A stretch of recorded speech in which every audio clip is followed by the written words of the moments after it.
एक देवाधिदेव महादेव, एक माँ जगतजननी अम्बा, एक भगवान श्री नारायण, एक श्री गणेश जी महाराज, एक मेरे सूर्य नारायण भगवान।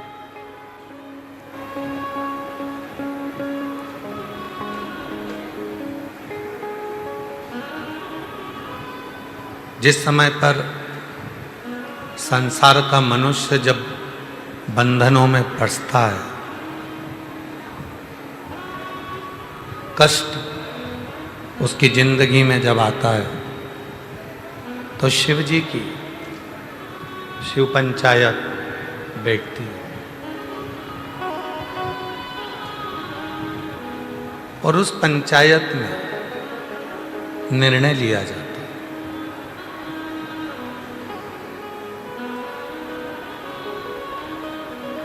क्या निर्णय लिया जाता है कि इसने अपनी जिंदगी में शिव की साधना कितनी की।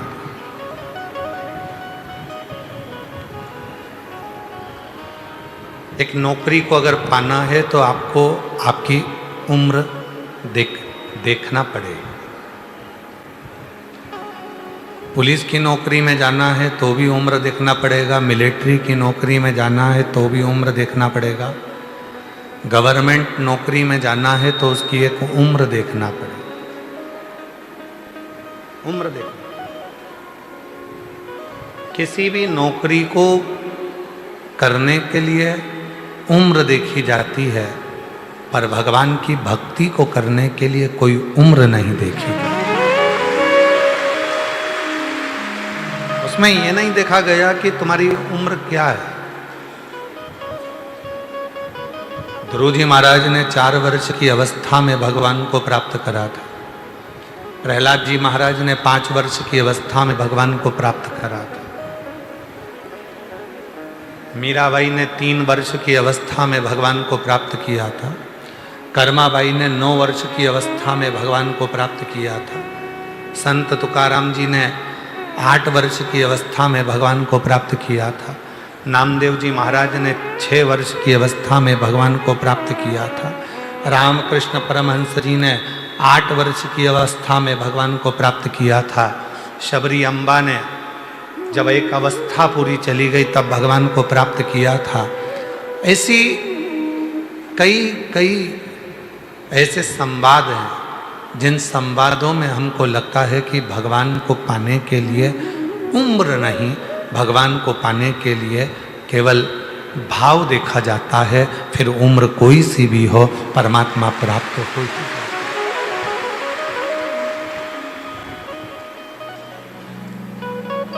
शिव पंचायत में, शिव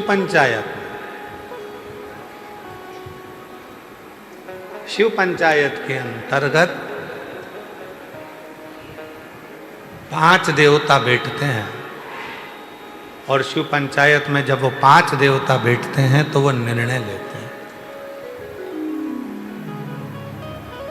वो निर्णय लेते हैं। क्या निर्णय लेते हैं? इसके मुख से, इसकी दृष्टि से, इसकी श्रवण शक्ति से, इसकी नासिका से भगवान के चरणों की सुगंध कितनी ली गई है। श्रवण से भगवान का कथा कितनी सुनी गई है। जिह्वा से भगवान का कितना नाम जप किया गया।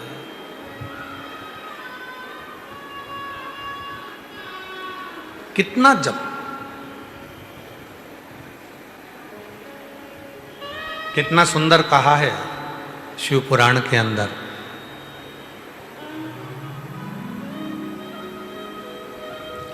पार्वती जी की सहेली विजया ने एक प्रश्न किया। पार्वती जी की सहेली विजया बोली कि पार्वती जी, पूर्व में तुमने पूरा तप करा, शिव जी नहीं मिले। साधना करी, शिव जी नहीं मिले। व्रत करा, शिव जी नहीं मिले। आराधना करी, शिव जी नहीं मिले। योग करा, शिव जी नहीं मिले। पार्थिव शिवलिंग का पूजन करा, शिव जी प्राप्त हुए। मैं पूछना चाहती हूं, हे पार्वती, आप नित्य सरोवर से, नदी से जल भरकर लाती हो और शिव जी को जल चढ़ाती हो, आखिर क्यों? मेरी जितनी जीजियां बैठी हैं, जितने मेरे जीजा बेटे हैं, जितनी मेरी बेटियां बैठी हैं, जितने मेरे बेटा बेटे हैं, जितने मेरे बुजुर्ग माँ बाप बैठे हैं, सावधानी से सुनिएगा। और जो आस्था चैनल पर, फेसबुक, यूट्यूब पर, सोशल मीडिया पर इस पवित्र कथा को सुन रहे हैं, वो भी सावधानी से सुन।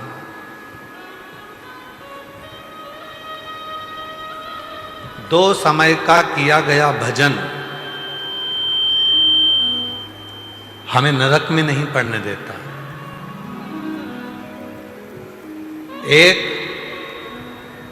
जिस समय पर अपने कुल में किसी को बच्चा हो रहा हो, बच्चा जन्म ले ले और उसकी नाल कटे, उस नाल कटने के समय पर जो भजन किया जाता है, नाल कटने के पहले, बच्चा जन्म लिया, नाल कटने के पहले जो भगवान का एक बार भी अगर नाम ले लिया तो समझ लेना कि जिंदगी में दूसरा जन्म नहीं हो सकता भगवान का भजन। दूसरा, शिव महापुराण की कथा दूसरा समय देती है जो माँ जगत जननी जगदम्बा पार्वती जी ने बताया। जिस समय पर संसार का मनुष्य अपने घर से जल लेकर, जैसे माँ पार्वती जी नदी से जल भरकर, सरोवर से जल भरकर, बावड़ी से जल भरकर पार्थिव शिवलिंग का पूजन करने के लिए जाती थीं, जिस समय पर संसार का मनुष्य अपने घर से जल भरकर शंकर के मंदिर तक जाता है, जितनी देर उसके हाथ में कलश रखा रहता है पानी का, उतनी देर अगर उसके मुख से 2 बार भी शिव का नाम निकल जाता है तो फिर संसार में उसका जन्म नहीं होता, वो शिव का।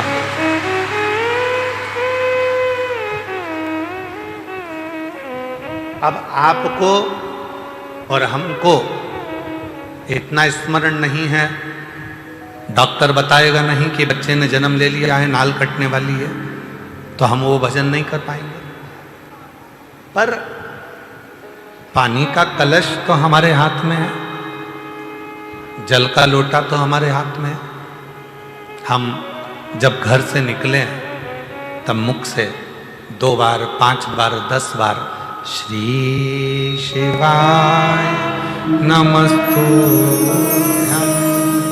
श्री शिवाय नमस्तुभ्यं, श्री शिवाय नमस्तुभ्यं, श्री शिवाय नमस्तुभ्यं, श्री शिवाय नमस्तुभ्यं,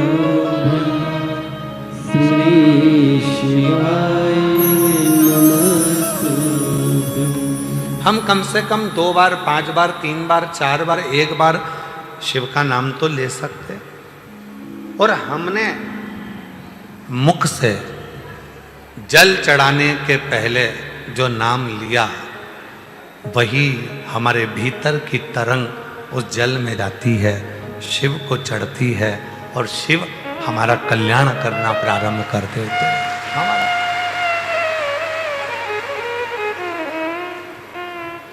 कितना सुंदर कहा है। शिव महापुराण के अंतर्गत वेद व्यास जी कहते हैं, जब जल चढ़ाने के लिए शिव के मंदिर जाओ, घर का पूरा काम कर लो, बच्चों को स्कूल भेज दो, पति का टिफिन बना दो, बुजुर्ग माँ बाप की सेवा कर लो, बुजुर्ग माता पिता को दवाई देना है तो दवाई दो, भोजन देना है तो भोजन दो,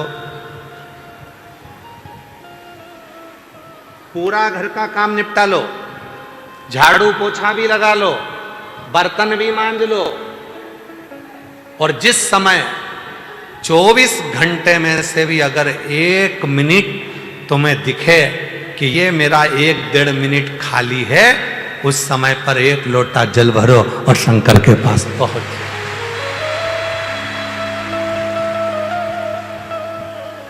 झगड़ा कर कर नहीं। बच्चे रो रहे हैं और तुम शिव जी के मंदिर में बैठे हो, शिव स्वीकार नहीं करे। पति आवाज लगा रहा है कोई काम के लिए और तुम शंकर के मंदिर में बैठे हो, स्वीकार नहीं। घर के बुजुर्ग माँ बाप दवाई के लिए घर पर बैठे हैं और तुम शिव के मंदिर में बैठे हो, स्वीकार नहीं हो। ये स्वीकार, बर्तन मांज लिए, भोजन बना लिया, सब्जी रोटी बना ली, सारा घर का काम कर लिया। अब कई लोग कहते हैं गुरुजी हम तो अशुद्ध हो जाएंगे, हम तो अशुद्ध हो जाएंगे। ए मेरी जीजियों, भगवान शंकर ने जब माता पार्वती जी के साथ में 7 फेरे लिए, 7 फेरे, और फेरे होने के बाद जब माता पार्वती जी के मांग में जब सिंदूर भरा गया, वो सिंदूर जब मांग में भरा जा रहा था, वो सिंदूर नासिका पे आकर गिर रहा था। किसी किसी के यहां आज भी सिंदूर नाक से भरा जाता है तो मांग के मध्य तक भरा जाता है, आज भी। शिवजी ने जब मांग में सिंदूर दिया, वो सिंदूर नासिका पे आकर गिरा, नासिका। और जब नासिका पर आकर गिरा, अब देव अधिदेव महादेव ने कह दिया, सुनो पार्वती, आज मैं संसार की प्रत्येक नारी को एक वर देता हूं कि नारी चाहे छोटे से बच्चे के कपड़े धो ले, नारी चाहे अपने घर के बुजुर्ग के कपड़े धो ले, नारी चाहे झूठे बर्तन मांज ले, नारी चाहे अपने पति के झूठे बर्तन मांज ले, कपड़े धो ले, सारा काम कर ले, उसके बाद भी नारी अगर एक क्षण के लिए मेरे मंदिर तक आ रही है तो वो कभी अशुद्ध नहीं हो सकती, वो शुद्ध की शुद्ध ही है, वो अशुद्ध नहीं है, उसमें अशुद्धता का भाव नहीं। आज के जमाने में बहुत बड़ा बड़ा आडंबर हो गया, शिव जी को हाथ मत लगाना, इस मंदिर में प्रवेश मत करो, इस मंदिर के अंदर कोई जा नहीं सकता, शंकर जी को कोई हाथ नहीं लगा सकता, भगवान को कोई छू नहीं सकता। हे भाई, शिव पुराणों को अगर अच्छे से अध्ययन करो तो स्वयं देव अधिदेव महादेव कहते हैं, जब मेरे पास में मेरे भक्त आते हैं, उनको देखकर जो मेरे चेहरे पर प्रसन्नता आती है, वो मुझे फूल चढ़ाने से भी नहीं आ सकती, वो मुझे फूल चढ़ाने से।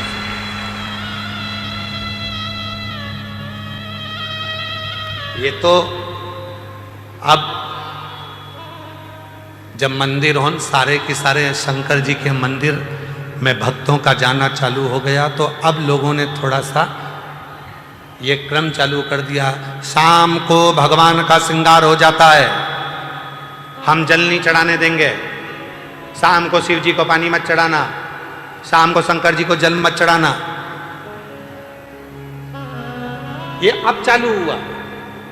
पहले तो मेरा भोला बाबा पेड़ के नीचे बैठा है, ओटले पर बैठा है, दरवाजा भी नहीं है, मंदिर भी नहीं है, खुले आसमान में बैठा है, रात दिन सुबह शाम जब तेरी मर्जी पड़े तब तेरे बाप के पास है, तब तेरे शिव के पास है, जब तेरा मन हो। एक पूजन आपको बताई थी, एक उपाय आप लोगों को बताया था, रात्रि के 9:00 जम के बोलो 9:15 वाला। वो ऐसा शस्त्र है, अब कई लोग उसका विरोध भी करें, सीवर वाले बाबा तो हर कुछ बता देते हैं, रात को 9:15 पर शंकर जी को जल चढ़वा रहे हैं। हे भाई, पेट दुखेगा ना तो बच्चा अपने पापा और मम्मी से ही कहेगा, बच्चे को दर्द होगा तो वो अपने माँ बाप से कहेगा, दरवाजा बजाएगा, पापा मम्मा आई, दरवाजा बजा। ये संसार का मनुष्य का बाप देव अधिदेव महादेव है। जब इसको दुख आएगा तो कहां जाएगा, किससे किससे कहे, किसको बोलेगा?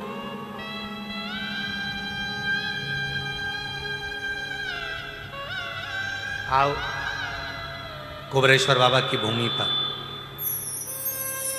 रात को 12 बजे भी आओगे तो शंकर जी को जल चढ़ता मिलेगा। बोलो बोलो, सही है गलत है? 1:30 बजे रात को भी आओगे तो शिव जी को जल चढ़ता मिलेगा। 2 बजे रात को भी आओगे तो शिव जी को जल चढ़ता मिलेगा। 3:30 बजे रात को आओगे तो शिव जी को जल चढ़ता मिलेगा। 6 बजे भी आओगे तो जल चढ़ता मिलेगा। दिन भर जल चढ़ता मिलेगा। 24 घंटे बाप का दरवाजा अपनी औलाद के लिए खुला की खुला है। वो आएगा, उससे कहेगा। किसके भरोसे, किसके भरोसे?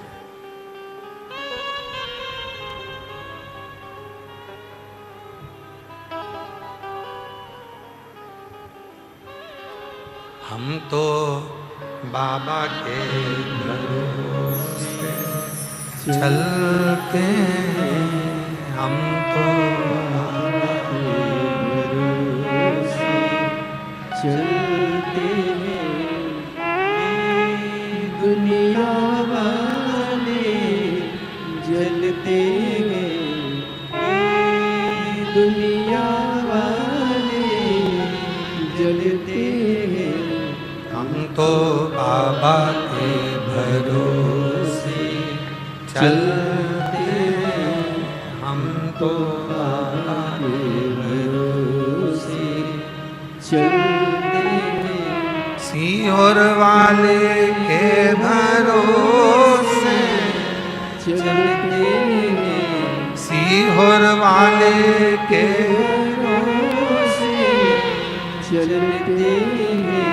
डमरू वाले के भरोसे चलते हैं। काशी वाले के भरोसे चलते हैं। हम तो बाबा के भरोसे चलते हैं। हम उसके आश्रित हों, हम उसकी शरणागति में। ये अब हो गया। रात को जल मत चढ़ाओ, दिन में जल मत चढ़ाओ। 2 देवता हैं जिनकी रात्रि है। बाकी के किसी देवता की रात्रि बता दो गिनकर। केवल 2 देवता हैं जिनकी रात्रि है। एक मेरे देव अधिदेव महादेव जिनकी शिवरात्रि, और दूसरी मां जगत जननी जगदम्बा जिनकी नवरात्रि।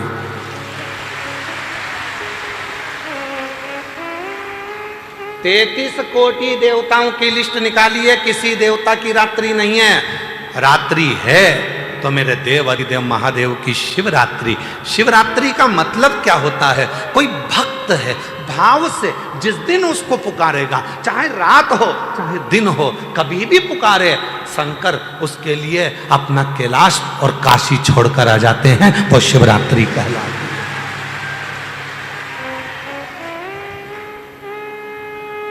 आज क्या है?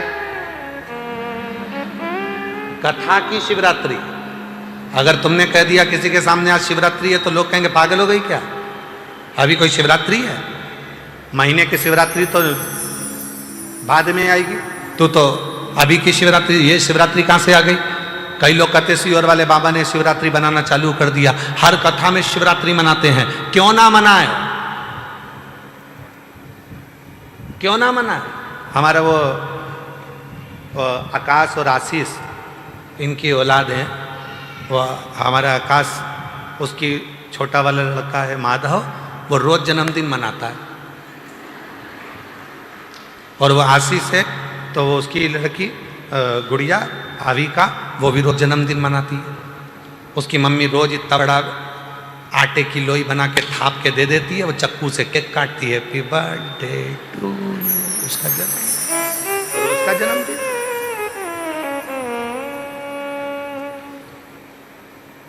कोई जरूरी है कि जन्मदिन आएगा तब केक काटेंगे? कभी कभी बच्चों को अच्छा लगता है तो माँ बाप कह देते जा लिया केक काट के खाते हैं। ला, जिस दिन जन्मदिन होगा तो उस दिन तो ढेर केक आएंगे, खाते ही नहीं बनेगा, लोगों को मुंह में ठुसाओगे, खिलाओगे, तुम नहीं खा पाओगे, बस मुस्कुराओगे, पर खाओगे नहीं, दूसरे को खिलाओ। इतने केक, यहाँ कटा वहां कटा, यहाँ काटा वहां काटा, गाड़ी पे काटा, स्कूल में काटा, यहाँ काटा, सदुर केक कटेंगे, पर तुम खा नहीं पाओगे। खाने का मजा कब है? जब जन्मदिन निकल गया, अकेले हो, उस दिन एंजॉय अपने परिवार के साथ, लाओ जरा अच्छा बढ़िया केक खरीद के लाओ, बढ़िया चॉकलेट वाला काट के फिर खाया तो स्वाद आया, आनंद आया। तो जरूरी है कि जन्मदिन के दिन ही खुश होगे? तुम तो रोज प्रतिदिन एक लोटा जल चढ़ाकर इतने खुश हो कि मेरे बाप से मैं बात कर आई हूं, मेरे पिता से मैं बात कर प्रसन्नता हो, आनंद होना, मुस्कुराते दिखो, मुस्कुराते।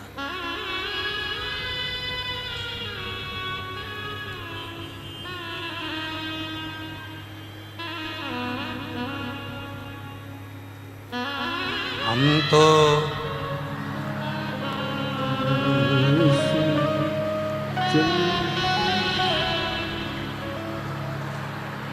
बोलो बोलो बोलो बोलो। ये दुनिया, ये दुनिया जलते हम तो बाबा के भरोसे चलते हैं। दो देवता हैं जिनकी रात्रि है, एक मेरी माँ आद्य शक्ति माँ दुर्गा, जगत जननी जगदम्बा अम्बा, मेरी माँ अम्बे महारानी जिनकी नवरात्रि है। नवरात्रि, एक मेरी माँ जिनकी नवरात्रि है। नवरात्रि का मतलब है माँ का दरवाजा कभी बंद नहीं होता। तुम रात्रि को भी अपनी माँ को पुकारोगे तो माँ तुम्हारे सामने खड़ी मिलेगी।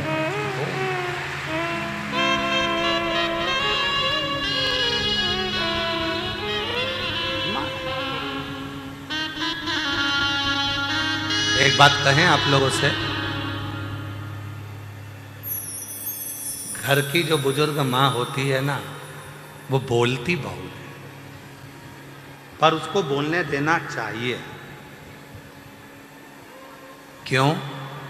उसकी बोली से, बुजुर्गों के मुख से निकले हुए शब्द से हमारे घर का आनंद है। जिस दिन वो माँ बोलना बंद कर देती है ना, उस दिन उस घर से देवता भी रुष्ट होकर चले जाते हैं। उसको बोलने दो, बोल। कल एक बहन जी पूछ रही थी, गुरुजी शरीर का सारा अंग बूढ़ा हो जाता है, भगवान से प्रार्थना करो ना कि ये बुढ़ापे में हाथ पांव सब बूढ़े हो जाए। हमने कहा नहीं नहीं नहीं, तुम झूठ बोल रही हो कि शरीर का पूरा अंग बुढ़ापे में बूढ़ा हो जाता है। जीवान कभी बुढ़ी नहीं होती, जीवान कभी बूढ़ी नहीं होती। जीवान तो जवान की जवान है, जीवान का नियम है। बहुएं आती हैं, जीवान और जवान हो जाती है। 70 की उम्र आएगी, जीवान और जवान हो जाएगी। 75 की उम्र आएगी, जीवान और जवान हो जाएगी। अगर तुम्हारी बूढ़ी अवस्था के साथ जीवान भी बूढ़ी होती तो सास और बहू का कभी झगड़ा नहीं होता, कभी झगड़ा नहीं। जीवान कभी बूढ़ी नहीं होती, जीवान जवान की जवान होती है। जैसे जैसे उम्र बढ़ती जाएगी वैसे वैसे जीवान और जवान होती चली जाएगी। तो बहुएं कहती हैं, कितनी बोलती हैं मम्मी, तुम थोड़ी देर चुप क्यों नहीं रहती? अब उनको कौन समझाए? तुम्हारे शरीर की जवानी चल रही है और बूढ़ी माँ की जीवान की जवानी चल रही है, उसको कौन समझाए? जीवान कभी वृद्ध नहीं होती, बूढ़ी नहीं होती, कभी बूढ़ी।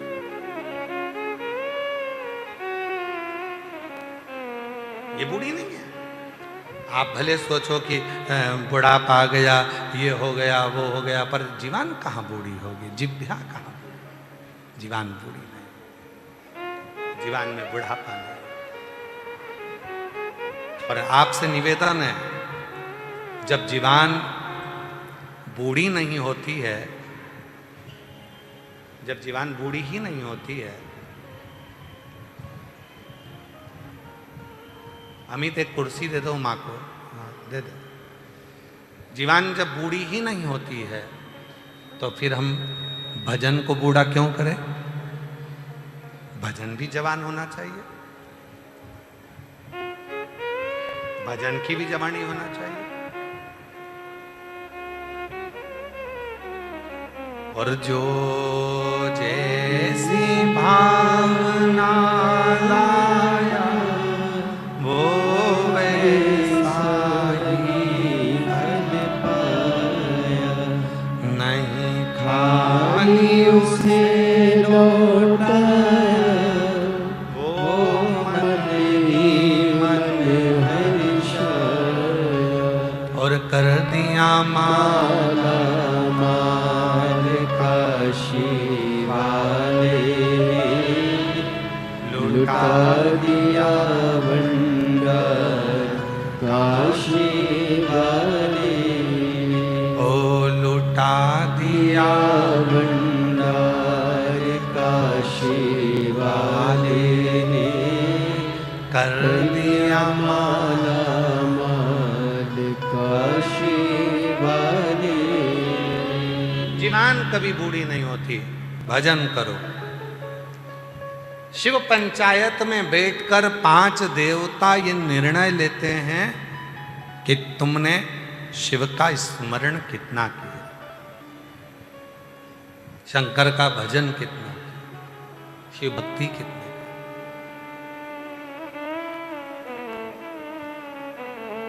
जल का पात्र लेकर जा रहे हो, घर का पूरा काम कर लो, सारा काम निपटा लो, फ्री हो जाओ, तब फिर जाओ।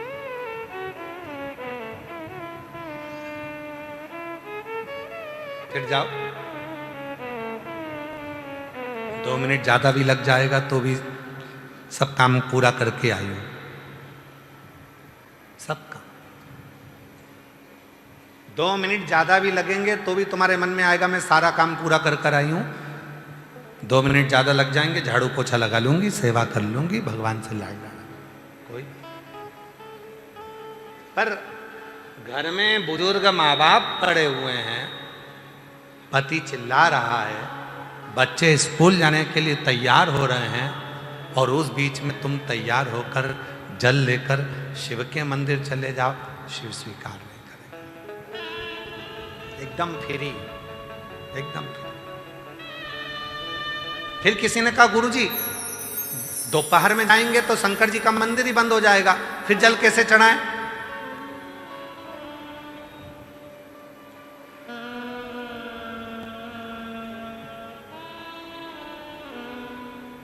फिर याद करो विभीषण के ससुर की कथा। विभीषण के ससुर का क्या नाम था? बोलो बोलो, जल्दी से बोलो। विभीषण के ससुर का क्या नाम था? विभीषण की धर्म पत्नी शर्मा, शर्मा के पिता का नाम था शैलुष। क्या नाम था? शैलुष। गंधर्व थे।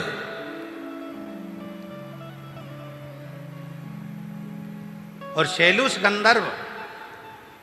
गंधर्व लोक में निवास करते थे, और गंधर्व लोक में निवास करने के बाद में वो सारा गंधर्व निवास करते थे और पूरा काम पूरा करते, और पूरा कर कर जब वो कैलाश पर भगवान शंकर की आराधना करने के लिए जाते तो शिव जी तो वहां से ओझल हो जाते, देखते ही नहीं। अब तुम अपने ऊपर लेके चलना इस कथा को। हम अगर दोपहर में जाएंगे तो मंदिर बंद हो जाएगा, समझ लो शिव जी ओझल होगा। क्या करें? विभीषण के ससुर शैलुष गंधर्व जब देखते थे कि शंकर जी नहीं है, जो जल लेकर जाते थे वो जल शंकर जी के कैलाश पर चढ़ाकर आ जाते, कहीं एक कोने में जल को समर्पित कर देते, जल को समर्पित।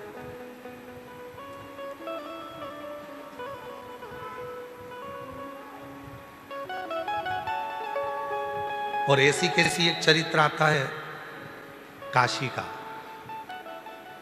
काशी में एक कचौड़ी बेचने वाला है, उसका नाम हमारे स्मरण में नहीं आ रहा है, कचौड़ी बेचता है। और वो कचौड़ी बेचने वाला पुराने समय की बात है, हाथ से कचौड़ी बनाकर सबको खिलाता था, सवेरे सवेरे मंदिर जाता था। एक दिन शिवजी के मंदिर में गया तो विश्वनाथ जी का मंदिर उस दिन खुला नहीं था और उस दिन ग्राहकी ज़्यादा थी, तो मंदिर के दरवाजे पर जल चढ़ाकर आया और दरवाजे पर ही चौखट पर गणेश जी बने थे। किसी किसी मंदिर में आपने देखा होगा दरवाजे पर गणेश जी बने होते हैं पत्थर के, तो नीचे जल चढ़ाया और जल चढ़ाकर गणेश जी से कहकर आ गया, पिताजी को बोल देना था मैं आया था, पिताजी को कह देना मैं आया था, जल चढ़ाकर गया हूं, बता देना अपने पिताजी को। अब तो वो चले गया। गणेश जी महाराज मुस्कुराकर अपने पिताजी के पास गए और भोलेनाथ जी से कहा, वो कचौड़ी वाला आया था, कह रहा था कि मैं आया था, बोल देना पिताजी को। शिव जी ने कहा गणेश जी से, गणेश संपूर्ण काशी में, संपूर्ण अवंतिकापुरी में, संपूर्ण सौराष्ट्र में, संपूर्ण संसार में जो मंदिर का क्षेत्रफल होता है, जिस मंदिर के क्षेत्रफल में शिव विराजमान होते हैं, उस मंदिर के क्षेत्रफल का जितना जितना बाउंड्री होता है, उस बाउंड्री के अंदर अगर कोई शिव भक्त पहुंचकर मेरा मंदिर बंद भी है और अगर किसी स्थान पर भी जल चढ़ाकर जाता है, वो जल मुझे स्वीकार होता है, मैं उसको स्वीकार कर लूं। मंदिर बंद है, मंदिर के अंदर कोई पौधा तो होगा, मंदिर के अंदर कोई पेड़ तो लगा होगा, मंदिर के अंदर कोई बेलपत्री का वृक्ष तो होगा, मंदिर के अंदर कोई पीपल का वृक्ष तो होगा, मंदिर के अंदर कोई बड़ का वृक्ष तो होगा, मंदिर के अंदर कोई तुलसी का पौधा तो होगा। मंदिर बंद है और तुम जल चढ़ाने गए, चढ़ाने नहीं दिया, मंदिर बंद हो गया। उस पौधे में तुम देव अधिदेव महादेव के भाव से जल देना प्रारंभ करो, शिव उस जल को खुद आकर स्वीकार करना प्रारंभ कर दे। शिव की जैसी भक्ति, शिव की जैसी सरलता, शिव के जैसी निर्मलता कहीं नहीं मिलेगी। इतना सरल, इतना सरल, इतना सरल कि उसकी सरलता का क्या गुणगान करें, इतना सरल। एक गुरुजी ने एक भैंस चराने वाले को गुरु मंत्र दे दिया और भैंस चराने वाले को गुरु मंत्र दिया और गुरु मंत्र देकर कहा कि इस मंत्र को याद कर लेना, 1 महीने बाद आकर पूछूंगा, अगर मंत्र नहीं बताया तो काट के फेंक दूंगा तेरे को, सोच लेना। चेले ने कहा जी गुरुजी मैं मंत्र याद कर लूंगा और उसको मंत्र दे दिया, ओम नमः शिवाय। क्या मंत्र दिया? ओम नमः शिवाय मंत्र। अब ओम नमः शिवाय भैंस चराने जाए, ओम नमः शिवाय, ओम नमः शिवाय, गाय भैंस चराए और ओम नमः शिवाय बोलता जाए, बोलता जाए। एक दिन पानी पीने के चक्कर में इसकी भैंस आगे निकल गई। भैंस आगे निकली तो ये दौड़ कर गया और गया तो भैंस दिखी नहीं। इतने में दूसरा व्यक्ति आया और आकर बोला, वो उधर तेरी भैंस जा। वो दौड़ कर गया और दौड़ कर जाकर भैंस को पकड़ा, पकड़ तो लिया, मंत्र भूल गया, मंत्र भूला। वो उसके पास गया जिसने भैंस बताई थी। भैंस वाले के पास जाकर कहा, क्यों भैया तूने मेरी भैंस बताई, एक मंत्र में मुंह से बोल रहा था, तुझे वो मंत्र याद है क्या? हाँ तू कुछ बोल तो रहा था, कुछ अच्छा ही बोल रहा था, तू बोल रहा था ओम। हाँ बिल्कुल ऐसा ही है, बताना पूरा क्या था? ओम ओम ओम भैंस जाए। बिल्कुल सही है, बस यही मंत्र था। अब उसने चिल्लाना चालू करा, ओम भैंस जाए, ओम भेज जाए, ओम भेज जाए, ओम भेज जाए। एक दिन शंकर भगवान ने पार्वती जी से पूछा, पार्वती तूने मेरे कितने नाम सुने हैं? पार्वती जी बोली, प्रभु आपके तो हजारों नाम है, सहस्त्र नाम, आपके तो ढेरों नाम है। पार्वती आज मेरा नया नामकरण संस्कार हुआ है, जा पूछ किया। किससे? वो भैंस चराने वाले से। जा। पार्वती जी एक ब्राह्मण की पत्नी का रूप रख कर गई, उससे जाकर पूछा, भैया तू ये किसका मंत्र बोल रहा है? उसने देखा ये अपनी पहचान वाली नहीं दिख रही है। बात करने में अगर मंत्र भूल गया तो कोई बताने वाला भी नहीं मिलेगा, तो ये तो और तेज चिल्लाने लगा, ओम भेज जाए, ओम भेज जाए। पार्वती जी ने सिर पे पल्लू लेकर पूछा, बोल तो सरी किसका नाम बोल रहा है? इसने सोचा ये तो मानने को ही तैयार नहीं, इधर मुंह कर लिया और उधर मुंह करके चिल्लाने लगा, ओम भेज जाए। पार्वती जी उधर चली गई, अरे मुंह से बोल तो सरी किसका नाम बोल रहा है? उसने इधर मुंह कर लिया। पार्वती जी नहीं मानी तो उधर चली गई। अब क्या, पार्वती जी को चिढ़ आ गई, चिढ़ के बोली, अरे मुंह से आवाज निकाल कर बोल तो सरी किसका नाम बोल रहा है? इतने में गुस्से में बोल दिया, जा तेरे कसम का बोल रहा हूं।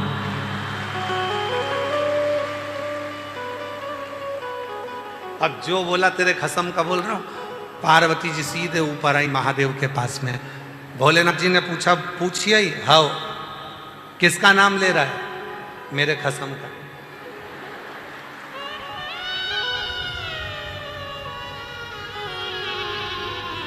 तुम्हारा। शिव जी बड़े खुश हुए, पार्वती को लेकर गए। भगवान शंकर ने कहा, मंत्र जपना बंद कर, ये उल्टा मंत्र है।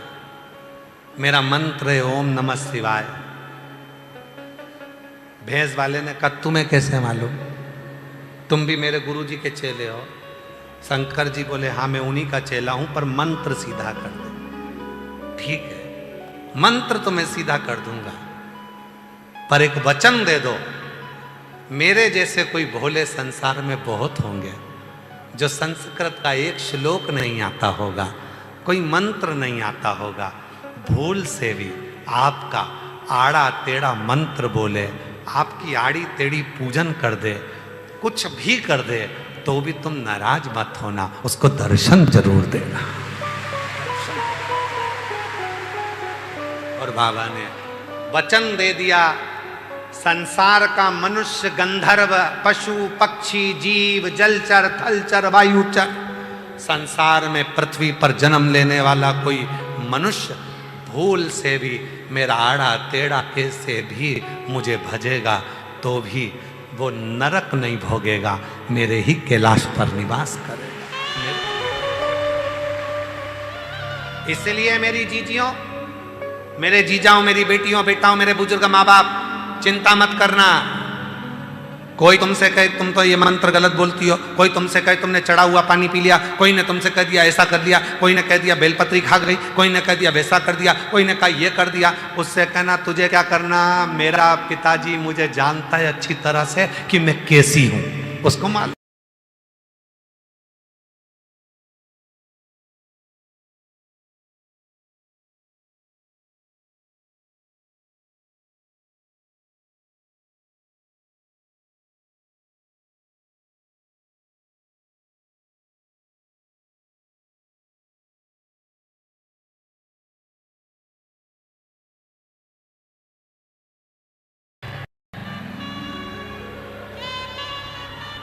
एक पत्र देखिए, मैं ममता अनीश राठौर दिल्ली के रामा बिहार से आई हूँ। कहीं बैठी हो तो हाथ हिला सकती हैं, और अगर बैठे हों तो आ सकते हैं। मैं ममता अनीश राठौर दिल्ली के रामा बिहार से, यह मेरा मोबाइल नंबर है।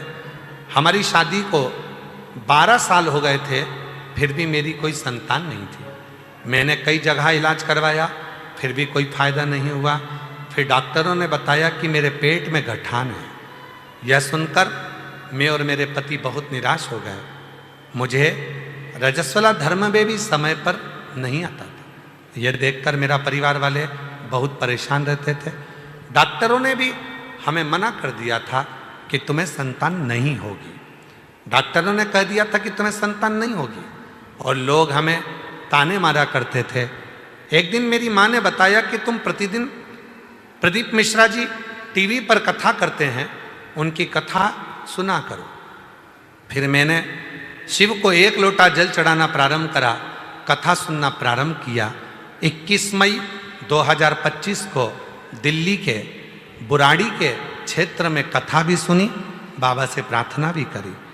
थोड़े से 1 दिन की कथा को हमें प्राप्त हुआ था, वो हमने सुनी। गुरुजी, भीड़ इतनी हो गई थी दिल्ली में कि आपकी कथा वहाँ कैंसिल हो गई थी। केवल 2-3 दिन की सुनने को लोगों को मिला, उसमें से 1 दिन हमको मिला। हम 1 दिन की कथा में गए, वहाँ की मिट्टी को हमने उधर पर पेट पर लगा लिया। बाबा से प्रार्थना करी, बाबा डॉक्टर कह रहा है कि गठान है, बच्चा होगा नहीं, पर अब आपकी मर्जी। किसी ने कहा ये कथा तो केवल 3 दिन की हुई, पूरी तो हुई नहीं है, तो इसको पूरा तो माना नहीं जाएगा। पर आप कथा में कहते हो ना गुरुजी कि 1 मिनट की भी कथा मिले तो समझ लेना कि पूरी कथा मिली है, 5 मिनट की भी मिले तो पूरी मिली है। हमने वही समझकर मिट्टी को 1 दिन की कथा सुनकर पेट पर लगाया, और बाबा की ऐसी कृपा हुई गुरुदेव कि बाबा की कृपा से मेरा गर्भ ठहर गया, और 14 अप्रैल को 2026 को मेरे घर में पुत्र रत्न की प्राप्ति हुई, जिसका नाम मैंने शिवांश रखा। उस बेटे का फोटो भी लगा रहे हैं, बेटे का फोटो, उसका नाम मैंने शिवांश रखा है, शिव की कृपा से।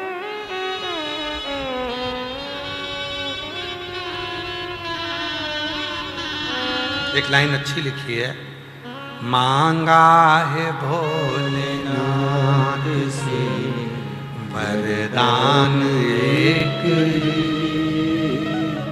मांगा है भोलेनाथ से वरदान एक ही, तेरी कृपा बनी रहे जब तक है जिंदगी,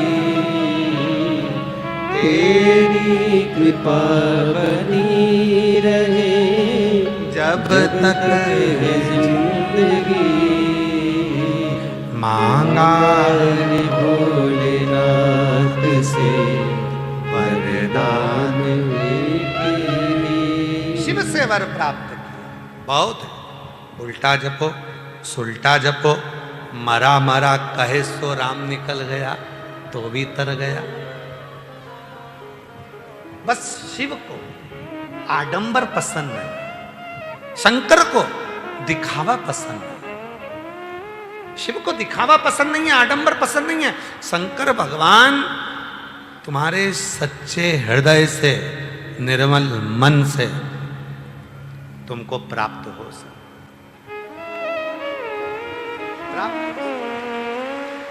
दो रात्रि है, रात में भी देव अधिदेव महादेव और मां जगतजननी दुर्गा भवानी को पुकार सकते हो। एक नवरात्रि, दूसरी शिवरात्रि।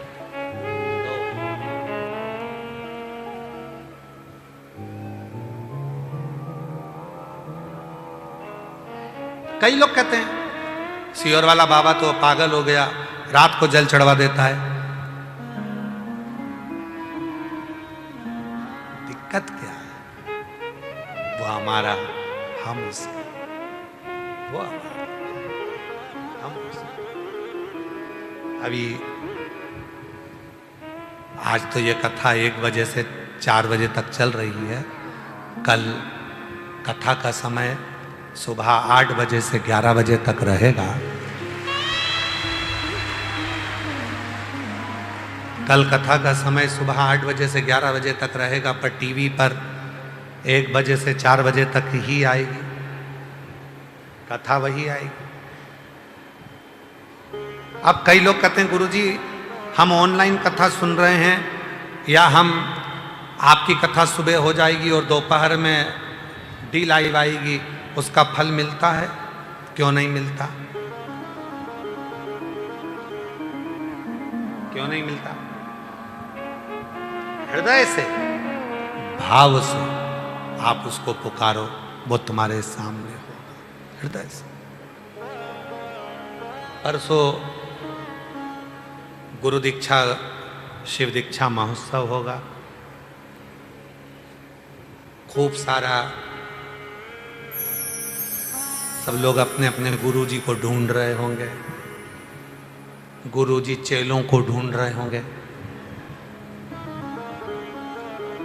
कई अच्छी अच्छी पार्टियों को ढूंढ रहे होंगे कि कोई करोड़पति हमारा चेला बन जाए, कोई बिजनेसमैन हमारा चेला बन जाए, कोई फैक्ट्री का मालिक हमारा चेला बन जाए, तो अपना भी कल्याण, चेले का भी कल्याण। गुरु बाजार में मिलने वाली चीज नहीं है, गुरु विश्वास की मूर्ति होती है, विश्वास की मूर्ति।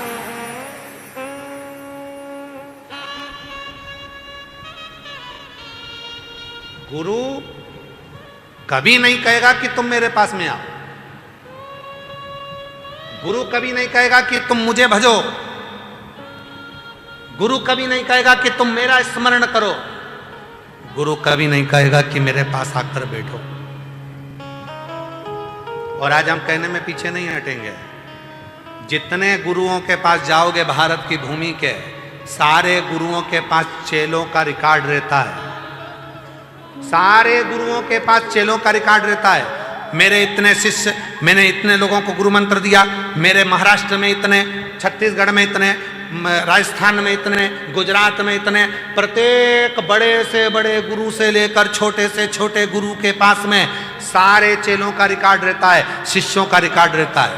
केवल एक सीओर वाला बाबा ऐसा है जिसके पास कोई रिकॉर्ड नहीं रहता।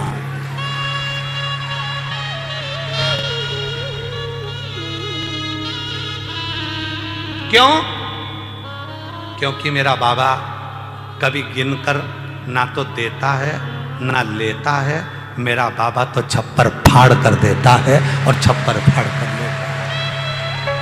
वो गिनकर नहीं देता, वो गिनकर नहीं लेता।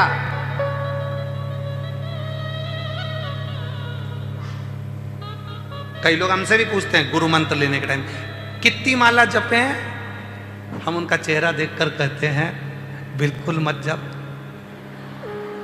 बिल्कुल नहीं। अपने घर में बूढ़े माँ बाप है ना, उनकी सेवा कर लेना, माला के जपने के बराबर फल मिल जाए। और कई लोग ऐसे दिन भर बैठ के काउंटिंग करते रहते हैं। आजकल तो बटन आ गई, इतनी बड़ी उंगली में ऐसे ऐसे ऐसे इधर फंसा लो, इधर दबाते रहो, मुसद्दी लाल जैसा मुंह करके बैठ जाएंगे।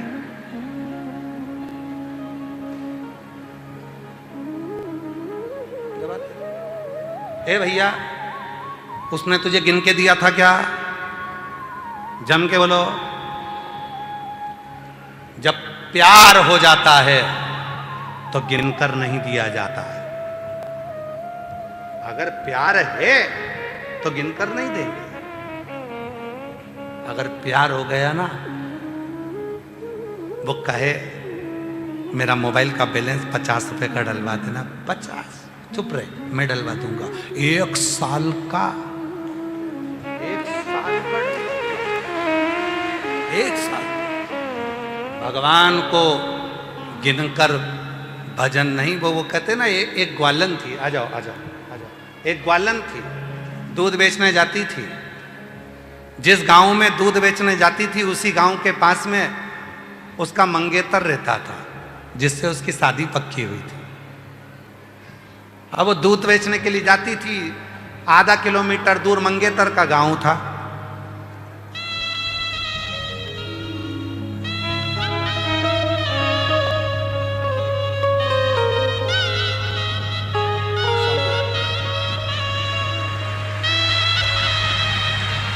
शंभू 12 वर्ष के बाद हुआ है, डॉक्टरों ने मना कर दिया था, गर्भ में गठान थी। डॉक्टर ने कहा था कभी मां नहीं बनेगी, पर शिव की कृपा से 12 वर्ष के बाद हुआ। जोरदार ताली बजाओ।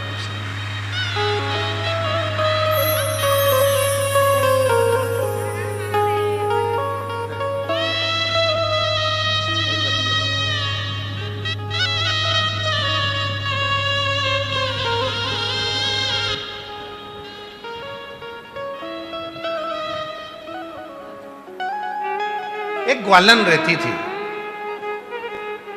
जिस गांव में दूध बेचने जाती थी उसी गांव के पास में उसका मंगेतर रहता था, जिससे उसकी शादी पक्की। अब वो दूध बेचने बाद में जाती थी उस गांव में, पहले मंगेतर के गांव जाती थी। जितना दूध लेकर जाती थी लोटा में, किलो 2 किलो, मंगेतर को कम से कम 1-1.5 किलो फ्री में दूध देकर आ जाती। आती आती दूसरे गांव में जाती तो उसमें पानी उतना ही मिला लेती, दूध उतना की उतना ही।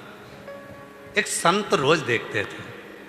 संत ने उससे कहा, बेटा तू रोज दूध बेचने जाती है, सबको पानी पानी दी आती है, तेरे मंगेतर को तू गाढ़ा गाढ़ा दूध पिलाती है, तुझे पाप नहीं लगेगा? वो कितने रुपए देता है तेरे को? 1-1.5 किलो दूध का कोई पैसा देता? अरे महाराज जी, जिससे प्यार हो जाता है उससे कुछ लिया थोड़ी ना जाता है, उसको तो दिया जाता है और गिनकर नहीं दिया जाता है, उसको गिनकर नहीं दिया जाता। कोई तुमसे कहे श्री शिवाय नमस्तुभ्यम का जाप 15 बार करो, कोई तुमसे कहे 20 बार करो, कोई कहे 1 माला करो, कोई कहे 50 माला करो, कोई कहे 21 माला करो, कोई कहे 11 माला करो। और शिव पुराण की कथा कहती है कि जिस समय पर तुम्हें 1 मिनट का भी समय मिले, उस समय पर जब लोटा भरकर जल लेकर शंकर के मंदिर जाओ, जितनी दूर तुम्हारा शिव का मंदिर है उसके बीच में तुम 5 बार 10 बार जितनी बार जप करोगे वो 1000 गुना फल तुमको प्रदान कर देगा। उतना जप भी तुम्हारे लिए बहुत। फिर वही वाली बात आ गई, अरे इस कल युग में तीरथ का क्या काम है, अरे कर लो घर में सेवा वहीं तो चारों। बोलो बोलो बोलो, जरा जम के बोलो, इस कल युग में तीरथ का क्या काम है, कर लो घर में सेवा वहीं तो चारों। जम के बोलो, वहीं तो चारों। जिसके घर में सास ससुर वही बद्रीनाथ है, जिनके घर में सास ससुर वही, अरे कर लो उनकी सेवा वही तो चारों। इस कल युग में तीरथ का क्या, जिनके घर में जेठ जेठानी वही द्वारिका नाथ है, अरे कर लो इनकी सेवा वहीं तो चारों धाम है, कर लो। और जिनके घर में पति देव वहीं जगन्नाथ है, वही जगन्नाथ। रोज कपड़े धो और जेब में से कुछ निकाल लो,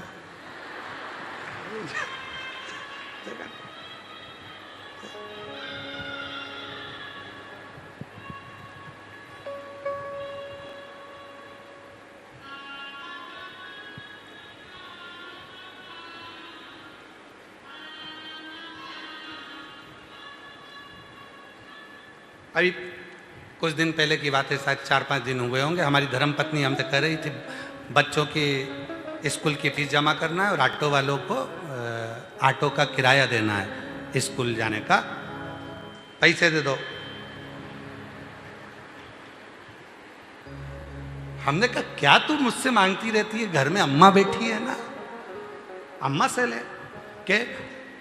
अब अम्मा भी सोचेगी कि कम से कम पति से ले, अम्मा से ले। हमने कहा देखो अभी अम्मा का खर्चा करवाओ, अम्मा चली जाएगी तब अपन खर्च करेंगे, अभी अम्मा है। अरे भाई गिनकर मत दो मेरे शंकर भगवान को कभी नहीं। जो लोग कहते हैं हम 108 बेलपत्र चढ़ाएंगे, कोई कहता है हम सावन के महीने में 1.25 लाख बेलपत्र चढ़ाएंगे, कोई कहता है हम 1000 चावल का दाना चढ़ाएंगे, कोई कहता है हम शंकर भगवान को इतना दूध चढ़ाएंगे। शिव पुराण की कथा कहती है एक चावल का दाना भी अगर दिल से चढ़ाया गया है तो वो 1000 के बराबर है। एक बेलपत्र भी दिल से चढ़ाया गया है वो 1000 के बराबर है। एक फूल की पंखड़ी भी चढ़ाई गई है वो 1000 के बराबर है। और निवेदन है सारे कावड़ यात्रा वालों को, कावड़ियों को, पूरे राष्ट्र में जो कावड़ भरने वाले हैं उनको मेरा करबद्ध हाथ जोड़कर निवेदन है, हरिद्वार जाओ, चाहे काशी जाओ, चाहे तुम्हारा मन हो छिपरा जाओ, चाहे नर्मदा जाओ, चाहे तुम सीवन के तट आओ, पर निवेदन है कावड़ यात्री 100 किलो जल, 151 किलो की कावड़, 50 किलो की कावड़, 21 किलो की कावड़, ये आडंबर, ये दिखावा मत करो। शिव जी को तो एक छोटा सा लोटे का जल भी चढ़ाओगे तो स्वीकार कर लेगा। मेरे शंकर भगवान को आडंबर कर कर मत दिखाओ। मैं 101 किलो लेकर चल रहा हूं और 101 किलो कंधे पर लेकर चल रहा है। उधर पत्नी बेचारी की जान सूखे जा रही है, मेरा पति भूखा होगा, माँ बाप की जान सूख रही, मेरा बेटा कैसे चल रहा होगा, किसी का दिल दुखा कर ना ना। हम तो यहां तक कहेंगे जितना तुमसे बने 1 लोटा जल सारी समस्या का हल। और सावन के महीने में 2 लोटा जल।